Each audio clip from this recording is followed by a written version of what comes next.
프리미어 리그가 전체 시즌의 약 40%가량 진행됐습니다. 토트넘이 부진을 털고 2020년 마지막 경기를 승리하면서 상위권 순위를 유지하고 마무리하길 바랬지만 2021년 토트넘은 리그 7위입니다. 2019년과 다른 게 있다면 상위권 팀이 매우 박빙 상황이라는 것이죠. 토트넘은 9라운드부터 12라운드까지 1위에 랭크되었던 만큼 토트넘의 현재 순위는 팬들에게 다소 아쉬울 수밖에 없습니다. 한 기록에 의하면 무리뉴 감독이 모두 우승을 경험했을 때 12라운드에서의 순위가 최종 순위와 같았다고 했다 보니까 토트넘의 우승을 더욱 기대하기도 했었습니다. 주춤하고 있는 토트넘의 이러한 행보 때문에 과연 이번 시즌 리그 우승에 도전할 수 있을지에 대한 언론의 전망이 갈리고 있는데요. 한 영국의 분석 업체는 토트넘의 리그 우승 가능성은 단 2% 불과하다고 내다봤습니다. 또한 토트넘은 케인과 손흥민이 전부 다 거기까지다. 무리뉴는 내가 예상했던 것보다 훨씬 많은 승점을 얻었다. 하지만 토트넘의 우승을 할 것이라는 확신은 없다면서 토트넘의 우승 가능성을 부정적으로 바라보는 언론도 있습니다. 반대로 토트넘의 우승 가능성을 긍정적으로 바라보는 시각도 있습니다. 무리뉴 감독은 12년간의 무관을 끝내고 우승할 수 있다는 가능성을 확인시켜 줬다. 토트넘의 우승을 할 수 있을까? 불가능하지 않다. 그들의 감독은 그동안 우승을 경험한 바 있다. 그들에게 기회가 왔다. 자, 오늘은 라리가를 제패했던 무리뉴의 레알 마드리드와 현재 토트넘의 비교를 통해서 토트넘의 우승 정말 가능할까에 대해서 알아보도록 하겠습니다. 2011-2012 시즌 무리뉴의 레알 마드리드는 무리뉴 2년차라는 단어를 탄생시킨 강팀 중의 강팀이었습니다. 당시 리그를 제패했던 레알은 승점 100점으로 시즌을 마무리하면서 라리가 한 시즌 최다 승점 기록을 세웠습니다. 토트넘은 100점 아마 절대 안 됩니다. 뿐만 아니라 팀 득점이 무려 121골을 기록하면서 라리가 한 시즌 최다 득점 기록까지 세웠죠. 계산해보면 매경기 평균 3골 정도를 넣은 셈인데 정말 어마어마한 공격력입니다. 무리뉴의 레알 그 중심에서는 바로 골게터 호날두가 있었습니다. 이전까지 주로 왼쪽 윙어로 활약했던 호날두는 무리뉴 부임 이후 진정한 포워드로 거듭나기 시작했습니다. 무리뉴 2년차였던 2011-2012 시즌 호날두는 리그 46골이라는 믿기 어려운 기록을 세웠습니다. 비록 메시의 리그 50골에 밀려서 득점왕을 차지하는 데는 실패했습니다만 어쨌든 이 둘은 거의 신기니까요.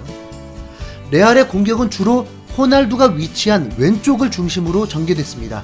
호날두가 화려한 드리블로 상대팀 중앙 지역을 파고들었고 그렇게 생긴 빈 공간을 공격형 풀백 마르셀로가 끊임없이 오버랩하면서 지배했습니다. 오른쪽 측면에서는 호날두보다 비교적 낮은 자리에 위치한 디마리아가 정확한 왼발 킥을 바탕으로 공격 전개를 도왔습니다.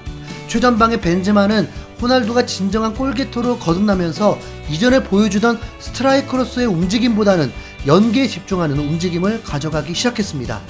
이선으로 수비수를 끌고 내려와 호날두를 위한 공간을 만들어주고 전방에서 볼을 키핑하고 뿌려주는 조력자의 역할에 적응하게 된 것입니다. 벤제마의 밑에는 당대 유럽 최고의 플레이메이커였던 외질이 있었죠. 외질은 2011-2012 시즌 모든 대회를 통틀어서 총 26개의 도움을 기록하면서 리그 도움왕과 유럽 도움왕 타이틀을 동시에 차지했습니다. 10번 공격형 미드필더의 교과서답게 외질은 번뜩이는 킬러 패스로 레알의 화려한 역습 축구를 완성했습니다. 3선에는 박스투박스 미드필더 케디라와 넓은 시야를 바탕으로 후방에서 경기 전체를 조율하던 알론소가 있었습니다. 최후방은 역대 최강 센터백 듀오 중 하나인 페페와 라모스가 지켰습니다. 모두 한 성깔 했던 이 듀오는 전투적인 몸싸움으로 상대 공격수들을 필드 위에서 지워버리곤 했죠. 무리뉴 감독이 토트넘을 맡게 되면서 1년 동안 있었던 일들이 갑자기 주마등처럼 스쳐 지나갑니다. 착한 축구하지 마라. 페페와 라모스처럼 실력이 뛰어나면서도 터프한 모습으로 멘탈적으로 우위를 점했고 스트라이커는 골을 넣는 포지션이라고 알고 있지만 벤제마보다 훨씬 골을 많이 넣는 호날두. 오히려 스트라이커가 2선까지 내려와 상대 라인을 무너뜨리는 전술. 외질 같은 도움망이 없는 토트넘. 케인이요? 네. 자, 그럼 이제 앞서 언급한 레알 선수단과 현재 토트넘의 선수단을 비교해봅시다. 공격 라인의 케인, 벤제마, 손, 호날두는 전술적으로 뚜렷한 공통점이 있습니다. 케인 역시 벤제마처럼 무리뉴 체제 출범 이후 공격형 미드필더의 색채를 이식받으면서 전보다 이타적인 플레이어로 변모했습니다. 리그 15경기 10도움이라는 현재 케인의 기록이 이를 입증하는 지표죠. 이대로면 외질 기록도 넘어설 수 있습니다.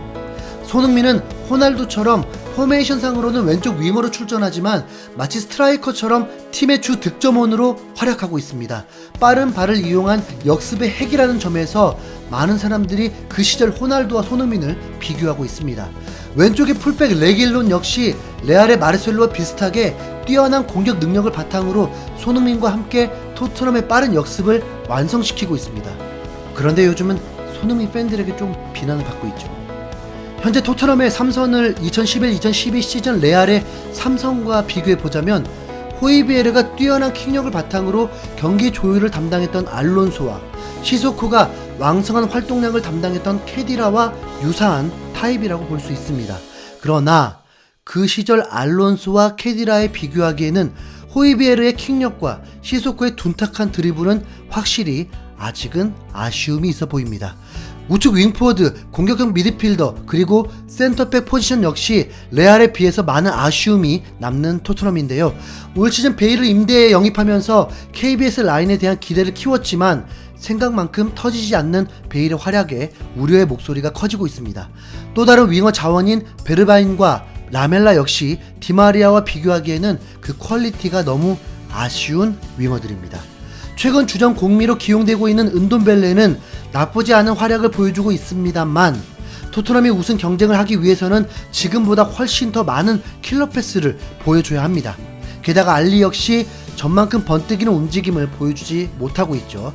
레알 시절 외질의 영향력을 따라가기에는 은돈벨레와 알리 모두 아직 갈 길이 멀어 보입니다.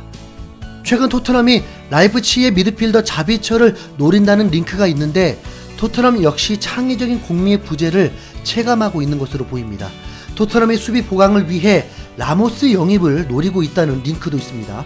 다이어 산체스 알더베이럴트 듀오 역시 페페 라모스 듀오에 비해서 무게감이 현저히 떨어지는 것이 사실입니다. 무리뉴의 전술과 포지션에 따른 선수 기용 성향은 크게 달라지지 않았습니다. 그 말은 곧 무리뉴가 큰 성공을 거두었던 레알 시절 스쿼드가 현재 토트넘의 부진에 대한 해결책으로 활용될 수 있다는 뜻 아닐까요?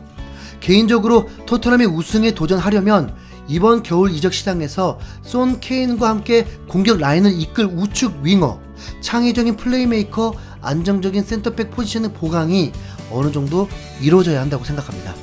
토트넘의 리그 우승 가능성에 대해 팬들은 완전 반반 분위기입니다. 내 예상 토트넘은 리그 4위로 마감할 것 같아.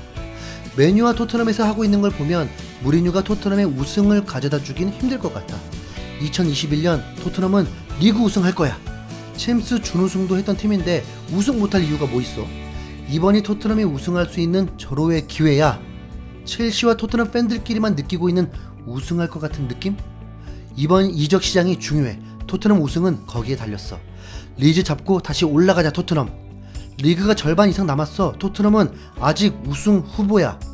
토트넘이 우승하려면 손, 케인, 케미가 부활해야 해. 무리뉴가 바뀌지 않는 이상 토트넘은 우승할 수 없다. 우승하고 싶다면 레비 돈을 풀어라. 이 부진을 끊으려면 큰 영입 두세 건이 필요해. 쉬운 일은 아니겠지만 토트넘 우승은 충분히 가능하다. 무리뉴 2년차 오직 우승뿐. 16라운드 경기를 승리할 경우 선두 리버풀과 승점 차는 단 3점에 불과하고 올 시즌 프리미어리그의 판도가 강팀의 뚜렷한 독주 체제보다는 끝까지 엎치락 뒤치락 할 것으로 예상되기 때문에 개인적으로 토트넘 역시 앞으로의 행보에 따라 충분히 우승에 도전할 수 있다고 생각합니다. 무리뉴가 과연 과거 레알에서의 이뤘던 리그 우승을 이번 시즌 토트넘에서 재현할 수 있을지 지켜보겠습니다. 토트넘 파이팅!